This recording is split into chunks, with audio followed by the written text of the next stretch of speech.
रेखा के पिता दिल्ली में किसी तरह अपने और अपने परिवार का पेट पाल रहे थे। पर एक दिन, अरे रमेश, तुम्हारी बेटी के तो समझो भाग्य ही खुल गए। वकील लड़के का रिश्ता आया है। अरे वाह, कब करना चाहते हैं शादी? वो लोग तो जल्द से जल्द ही करेंगे। बाकी शाम को मैंने रेखा को देखने के लिए बुला लिया है। तेरा घर छोटा है तो तुम लोग मेरे घर ही आ जाना। राकेश और उसकी बीवी सारी तैयारी के साथ रोहित और रेखा की शादी कर देते हैं। लेकिन अगले ही दिन, देखो रेखा, शादी भले ही हो गई है, लेकिन तुम ये मत सोचना कि मैं किसी जोरू के गुलाम टाइप रहूंगा। रेखा को रोहित की बात अजीब लगती है। मैं ये तो सोच भी नहीं सकती और ना ही चाहती हूँ, लेकिन शादी के अगले ही दिन इस तरह की बात की उम्मीद भी नहीं थी। रोहित रेखा के मुंह से ये बात सुनकर गुस्सा हो जाता है। अरे, काफी जबान भी चला लेती हो। माँ ने सिखाया नहीं कि पति से कैसे बात करते हैं? रेखा अब चुप रहने में ही भलाई समझती है। रेखा, जल्दी से नाश्ता तैयार कर लो। आज पहला दिन है, सारे काम तुम्हें समझा दूंगी। ये नौकरानी है जो तुम्हें बता देगी कि कैसे कैसे क्या करना है। फिर इसकी कल से छुट्टी है। रेखा भी ससुराल में जी जान लगाकर काम करने लगती है। खाली समय मिलता तो पति के वकालत की किताब उठाकर पढ़ने लगती। ये क्या, जब देखो तब पढ़ती रहती है। अच्छा सुन, कल पिता के घर से 20,000 रुपये लेकर आना। मेरे छोटे बेटे की फीस भरनी है। लेकिन पापा क्यों भरेंगे उसकी फीस? अरे वाह जी वाह, पापा क्यों भरेंगे? तो ये बता, हम क्यों रखेंगे तुझे यहाँ? क्यों खाना देंगे फ्री में? अरे, क्योंकि मैं बहू हूँ इस घर की। तभी वहाँ रोहित आ जाता है। अरे वाह, बड़ी जबान चला रही हो।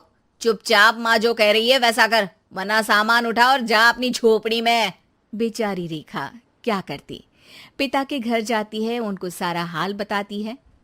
पिता भी जैसे तैसे पैसों का इंतजाम कर बेटी को ससुराल के लिए विदा करते हैं। देखा, अब कहाँ से आए पैसे?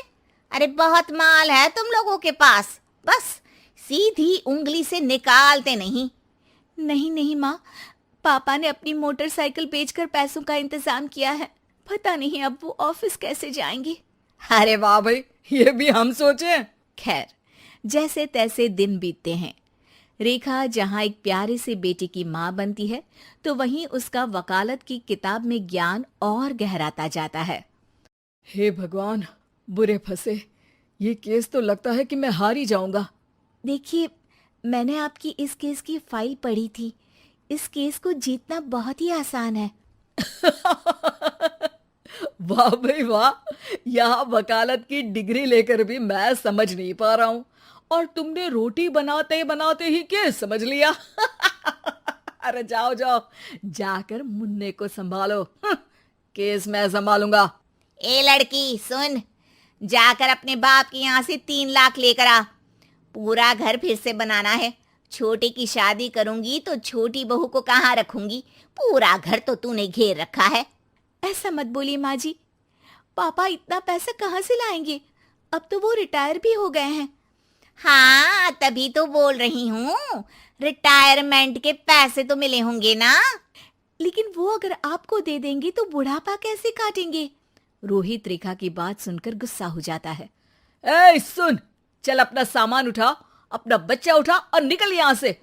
रेखा के लाख आग्रह के बाद भी रोहित और उसकी सास उसे घर में नहीं रखते। पापा, मैं तलाक चाहती हूँ। बेटा, मेरे पास वकील के पैसे नहीं है। पापा, आप मुझे वकालत करवा दीजिए, अपना केस मैं खुद लड़ूंगी। इस बार रेखा के पिता भी उसे ससुराल ना भेजकर रिटायरमेंट के पैसों से वकालत करवाते हैं। और फिर एक दिन कोर्ट के बाहर, रोहित, आज तुम अपना ही केस हार गए, वो भी उस लड़की से जिसकी तुमने कभी कदर ही नहीं की। रेखा, मुझे माफ कर दो। मैं इतनी बड़ी अमाउंट कहाँ से लाऊंगा? मैं हर महीने पैसे नहीं दे सकता तुमको। पैसे वहीं से लाना जहाँ से तुम मेरे पापा को लाने के लिए मजबूर करते थे। एक पिता अपनी बेटी की शादी उसकी खुशहाली के लिए करता है, ना कि सारी जिंदगी कर्जदार बनने के लिए। अरे, मेरे ही बेटे की किताब पढ़ पढ़ कर ज्ञान बांट रही हो। वकालत की किताब तो ससुराल में ही पड़ी थी ना।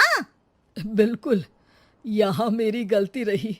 जिस पैसे से मैंने इसकी शादी की थी, मुझे वो पैसे पहले इसकी पढ़ाई में लगाना चाहिए था।